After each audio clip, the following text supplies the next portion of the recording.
दोस्तों, हम कभी कभी ऐसा सोचते हैं कि मैं इतना सीधा अच्छा हूँ, पर लेकिन मेरे साथ ही हर बार बुरा क्यों होता है। दोस्तों, किसी ने कहा है कि जंगल में जो सीधे पेड़ होते हैं वो सबसे पहले काटे जाते हैं, और जो टेढ़े मेढ़े तिरछे पेड़ होते हैं वो सदियों तक जंगल में खड़े होते हैं। एक बच्चा अपने पिता के साथ एक जंगल में घूमने के लिए जाता है और दूर से देखता है कि एक शेर हिरन का शिकार कर रहा था। उस बच्चे के मन में यह दृश्य देखकर एक करुणा का भाव उदय होता है। वो अपने पिता से कहता है कि पिताजी, ये हिरन तो कमज़ोर और वो शेर उसको खा रहा है, हमें उस हिरन को बचाना चाहिए। पिता कहते हैं कि लेकिन वो शेर भी तो भूखा है, अगर तुम हिरन को बचाओगे तो तुम शेर के लिए भी बुरा बन जाओगे, तो इस परिस्थिति में तुम क्या कर सकते हो। अभी ये बात हम सबके लिए सोचने की है कि एक जगह जहाँ हम किसी का फ़ायदा कर रहे होते तो दूसरी जगह किसी और का नुकसान कर रहे होते हैं। जैसे एक सिक्के के दो पहलू होते हैं, उसी तरह अच्छाई के और बुराई के दो पहलू होते हैं। तो सवाल यह है कि किसी आदमी को कोई अच्छा काम करना है, अच्छा बनना है, तो किस तरह का काम करे जो किसी को आहत ना पहुंच जाए। तो दोस्तों, आज की जो कहानी मैं आपको सुनाने वाला हूँ उसमें आपको कर्मों का पूरा ज्ञान मिलेगा कि असल में कर्म क्या है और अच्छे कर्म क्या होते हैं। इससे पहले कि आप इस कहानी में खो जाएं, इस चैनल को सब्सक्राइब जरूर कर लें। तो चलिए कहानी को शुरू करते हैं। एक समय की बात है जब गुरुकुल में शिक्षाएं हुआ करती थी। मतलब गुरुकुल में बच्चे सीखने के लिए जाते थे, वहीं पर रहते थे, वहीं पर प्रकृति का आनंद लेते थे और वहीं पर अपनी शिक्षाएं ग्रहण करते थे। ऐसे ही एक छोटे से गाँव का एक श्याम नाम का युवक गुरुकुल में पढ़ाई करने के लिए जाता है। उसके माता पिता उसे बचपन में ही गुरुकुल में भेज देते हैं। गुरुकुल में जाने के बाद बहुत सालों तक वह अपने सहपाठियों के साथ बहुत अच्छी अच्छी शिक्षाएं ग्रहण करता है। उसे वहाँ पर जीवन के सिद्धांत सिखाए जाते हैं। उनमें से एक सिद्धांत ये सिखाया जाता है कि हमेशा भलाई का काम करो, सबकी मदद करो। यह ज्ञान श्याम के दिमाग में बहुत गहरे से बैठ गया था। इसीलिए जब वो वापस गुरुकुल से अपनी शिक्षाएं ग्रहण करके आया तो वो अपने गाँव में सबकी मदद करता था, हर किसी का काम करता था। कोई भी युवक उससे कोई काम करने के लिए कहता तो वो मना नहीं करता था।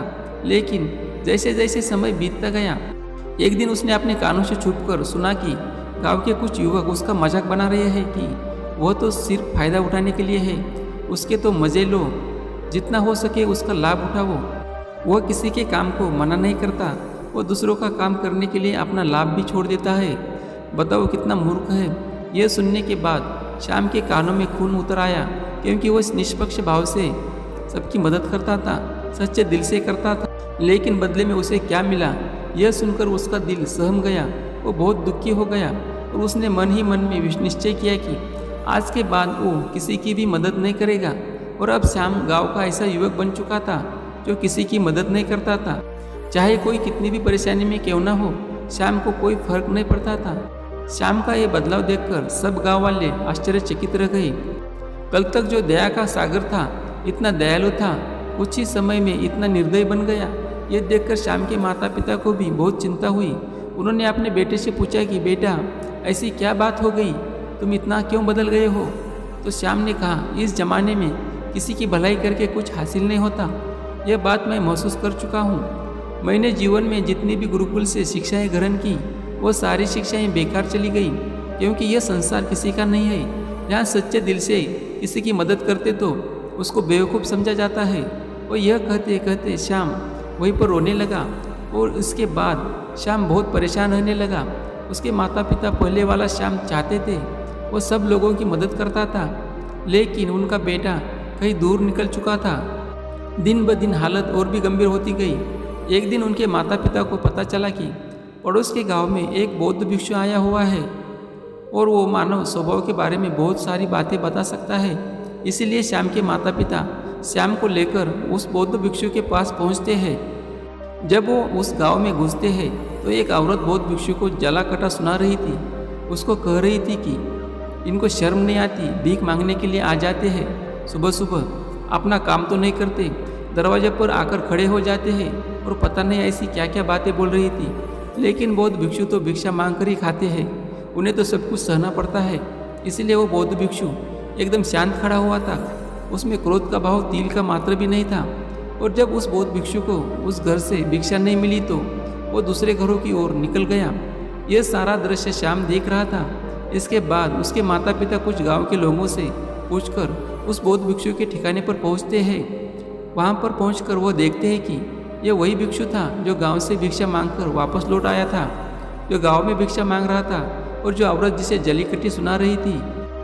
उसे देखने के बाद श्याम और उसके माता पिता ने उसे प्रणाम किया और वहीं पर बैठ गए। उसके बाद श्याम के माता पिता ने सारी परिस्थिति उसे बयां कर दी।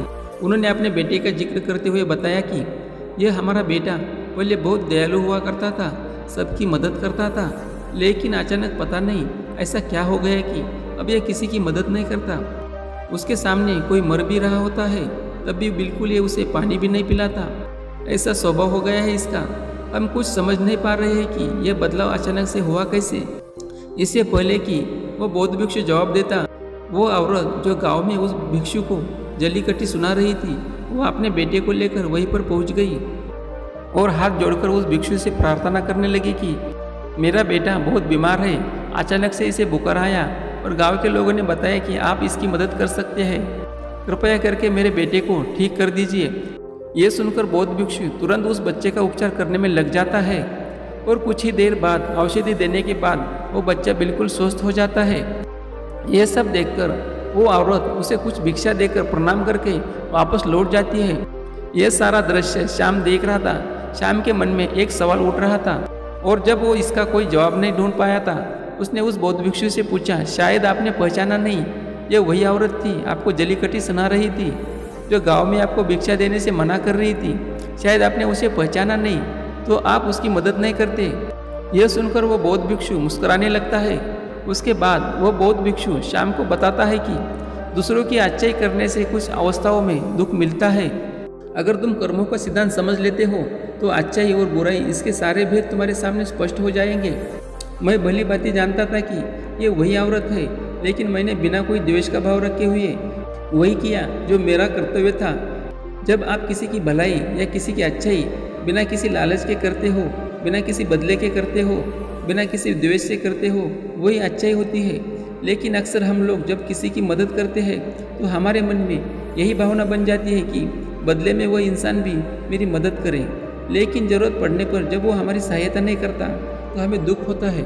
इसीलिए किसी भी इंसान के साथ बिना कुछ पाने के भाव से उसका भला करो और उतना ही भला करो जितना तुम्हारा सामर्थ्य हो, मतलब तुम्हारी आर्थिक और शारीरिक क्षमता के हिसाब से, ताकि कल को अगर वो इंसान तुम्हारे साथ पूरा व्यवहार भी करे तो तुम्हें उसका खेद ना हो, पश्चाताप ना हो कि मैंने तो इसके लिए इतना कुछ कर दिया और ये मेरे साथ अब ऐसा व्यवहार कर रहा है। इसीलिए किसी का उतना ही भला करो जिससे तुम आत ना हो। दूसरी बात, किसी दूसरे परिवार के झगड़े के बीच में तुम कभी मत पड़ना। अगर कोई पति पत्नी आपस में लड़ रहे हैं और वो पति अपनी पत्नी को पीट रहा है और तुम उसे बचाने के लिए पहुंच जाते हो कि भाई औरत को क्यों पीट रहे हो, तो ऐसा करना तुम्हें संकट में डाल सकता है। वही औरत जिसकी तुम मदद करने के लिए गए हो वो यह कह सकती है कि ये हमारी आपस की बात है, तुम्हें इससे क्या लेना देना, और इसका तुम्हारे पास कोई जवाब नहीं होगा। इसीलिए दूसरे के फटे में कभी टांग मत अड़ाना। अगर ऐसी स्थिति कभी पैदा हो जाए तो दरबारियों तक खबर पहुंचा दो, अदालत उसका फैसला करेगी। तीसरी बात, अपने विवेक का इस्तेमाल करो। अपनी आंखें खोलकर देखो कि किसी वास्तविक रूप से मदद की ज़रूरत है और कौन ढोंग कर रहा है। क्योंकि अक्सर लोग दया का पात्र होने का दिखावा करके आपको बेवकूफ़ बनाकर आपसे मदद ले लेते हैं। जैसे कि आज के युग में हम बहुत सारी जगहों पर देखते हैं, बस अड्डों पर, रेलवे स्टेशन पे बहुत सारे छोटे छोटे बच्चे भीख मांगते रहते हैं। अब उसमें दो स्थितियाँ पैदा होती है।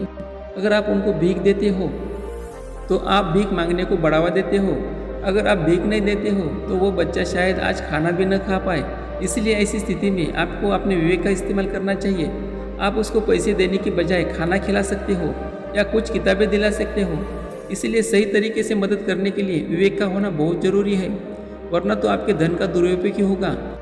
और एक बात समझने की है कि किसी की भलाई करनी है तो खुद की भलाई करो, क्योंकि अगर तुम खुद जीवंत हो गए, अगर तुम खुद बदल गए तो पूरा ज़माना अपने आप बदल जाएगा। इसलिए कहीं आपने आपके मन में यह भ्रम तो नहीं बना रखा है कि मैं तो अच्छा इंसान हूँ और मैं दूसरों की मदद करता हूँ, तो वो तुम्हारा अहंकार का रूप है। इंसान कभी भी आखिर तक पूर्ण नहीं होता और जो अपने आप को पूर्ण समझ रहा है वो धोखे में है। इसीलिए दूसरों को बदलने की बजाय शायद खुद को बदलने पर ध्यान दें। और इसके लिए आपको भीड़ में भी अकेला रहना सीखना होगा। आप सबके साथ हैं, सब में उपस्थित है, लेकिन अंदर से आप एकांत है, अंदर से आप शांत है, अंदर से आप मौन है। जब आप अपने एकांत को देख लेते हैं तो आपकी अंतर यात्रा चालू हो जाती है। अपने अंदर के एकांत का आनंद उठाने के लिए आपको ध्यान में उतरना होगा। आपको रोज़मर्रा की ज़िंदगी में ध्यान को एक हिस्सा बनाना होगा, ध्यान को वक्त देना होगा। उसके बाद आप पाएंगे कि आपके अंदर के एकांत के समान आनंद इस दुनिया के किसी भोग में नहीं है, किसी वस्तु में नहीं है, किसी वासना में नहीं है। नदी के किनारे पड़ा हुआ छोटा सा पत्थर भी उस नदी के बहाव से कट कट कर बहुत मुलायम हो जाता है। उसमें कोई दरार, कोई कोना नहीं बचता। उसी तरह ध्यान के निरंतर भाव में बहने से उसी तरह मन निर्मल हो जाता है, जिसके बाद हम किसी भी चीज़ को महसूस कर सकते हैं, जिसके बाद हम वर्तमान का मतलब समझते हैं, जिसके बाद हमारे अंदर करुणा का उदय होता है। वो करुणा जो किसी विषय वस्तु से नहीं जुड़ी हुई।